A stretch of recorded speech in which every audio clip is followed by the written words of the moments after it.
Giêsu hiện như chiều chiều, tin tòng mãi mãi hãy nhung cao trái chia này, chiều buồn on lo buồn chi dành anh chiều bé ngọn, hiện dùn tình ham với hiện từ chiều buồn bò, hiện kinh yêu tin hiện mãi làm hòn nhiệm Giêsu, hiện nhẹ mình từ trao chiều chuông mình chiều, kinh mùa hồng trao về phu hiện hai con mãi dây hiệp và chiều niềm yêu, mãi buồn nhẹ quang hai nhung chiều nhà mãi quang hiền liều trao hiểm chiều Giêsu mãi lệ hiền,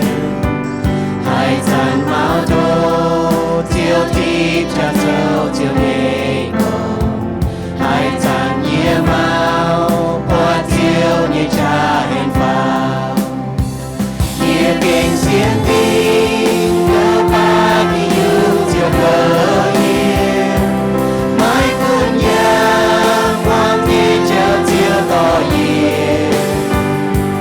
ô hiền mai chiều cảm chiều quay chiều chiều câu chuyện nhia mãi dây hiệp và chiều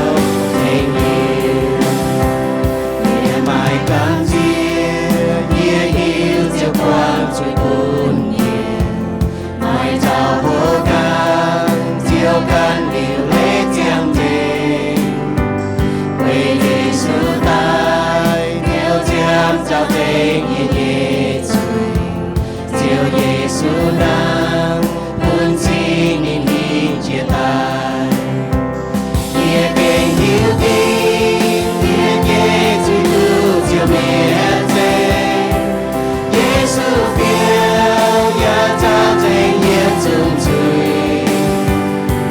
ô chuỗi linh bên cùng gọi nhẹ hai con tứ phương gọi lên chính chiều mai châu chuỗi nhẹ nâu, tình chia nhẹ men nhẹ oi lòng phu su kỳ tu, chúa chiến chiều liu lễ chiang tòng to bùa chuồn, hỏi chia hỏi thô chiều tai tỏ nhẹ chuồn, chúa tạo nhẹ tu sâu yếm chiều nhẹ giàn miền, nhẹ kinh yêu tin nhẹ mãi làm hăng nhiệm Giêsu, nhẹ chung nhà